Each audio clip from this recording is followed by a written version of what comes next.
Welcome back. Tonight, we're not staying in the suburbs. We're traveling far back in time, to the lush, humid outskirts of Phnom Penh, Cambodia. Out here, where houses are scattered and nature still rules, the veil between our world and the spirit world is said to be paper thin. This is a true account of my mother's childhood, a childhood haunted by things most of us are lucky enough to never see. So turn off the lights, sit back, and if you're easily scared, you might want to rethink that. Let's begin. My mother has always seen things that shouldn't be there. She was born on those same isolated outskirts. Back then, ghost stories weren't campfire tales. They were just part of everyday life. And for her, the spiritual world didn't just rest parallel to ours. Sometimes it bled straight through.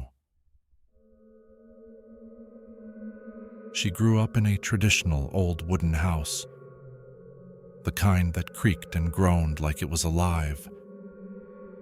One of 8 children, mostly left to fend for themselves while my grandmother ran a busy food stall in the market. Her gift started when she was only 4 or 5. Bedtime became pure terror. In Southeast Asia, the mosquito net is supposed to protect you, but for my mother, it became a cage. Every single night as the house fell silent, she would open her eyes and see the net moving. It wasn't the wind. It was the weight of dozens of snakes, slithering, coiling, climbing the thin white fabric. She could hear every dry, raspy scratch against the mesh. She could see their silhouettes in the moonlight. And worst of all, she could hear them hissing, forked tongues licking through the tiny holes, tasting the air just inches from her face. She would scream. My grandmother would rush in with a flickering candle, shadows dancing wildly on the walls. My mother would point at the net, sobbing, begging her to get rid of the snakes. But to my grandmother, the net was completely empty. Still, she never dismissed the fear. She would glare at the empty net and shout, "You snakes, get out of here! Leave my daughter alone!" And just like that, they vanished. The hissing stopped. The weight lifted. But the peace never lasted. Those phantom reptiles came back night after night, until she was nearly a teenager.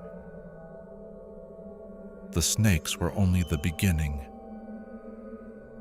a warning that her eyes were wide open to the other side. The real horror came a few years later. One sweltering afternoon, my mother and the neighborhood kids were playing in a large, overgrown field. Near the edge stood a massive, ancient tree. My mother suddenly stopped dead. Sitting perfectly still on a low branch was a girl. None of the kids recognized her. The air grew heavy. The cicadas went silent. Curious and foolish, they called up to her. "Hey, what are you doing up there?"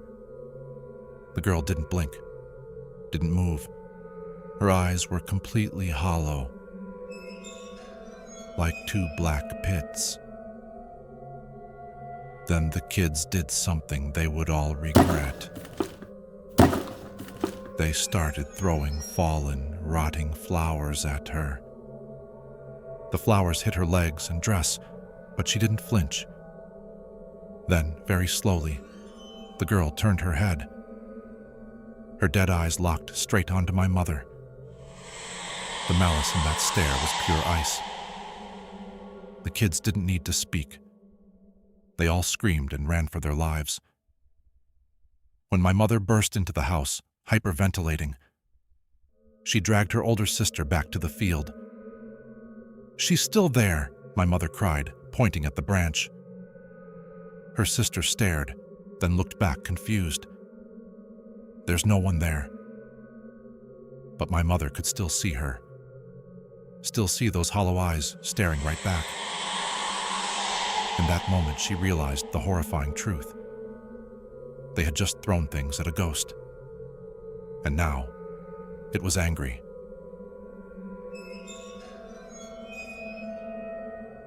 That same night, my mother collapsed with a violently high fever. Burning up, delirious, shivering in the Cambodian heat. My grandmother knew exactly what was happening. She sent for the village healer immediately. The old woman listened, face grim. That was no human child, she said. It was a wandering spirit, and your children have deeply offended her. She filled a bowl with raw rice and coarse salt, stood over my mother's trembling body, and began chanting in ancient dialects. She apologized on behalf of the foolish child, then gave the spirit a sharp command. With one final motion, she threw the rice and salt directly onto my mother. Almost instantly, the shivering stopped. My mother fell into a deep sleep. By morning, the fever was gone. But as she sat up, she looked at my grandmother with exhausted eyes and whispered, "The fever might be gone, but the nightmare isn't over." Because all night long in her dreams, she was still trapped in that field. And the girl in the tree was still staring down at her with those hollow, unforgiving eyes. Thank you for listening to tonight's true story. It's terrifying how vulnerable we are as children, especially when we see things we don't understand. Have you or anyone in your family ever experienced something like this when you were young? Drop it in the comments. I read every single one, and I might even feature your story in a future video. If this one gave you chills, smash that like button. Subscribe with notifications on, and share it with someone who loves a real ghost story. Until next time, stay safe and sleep well, if you can.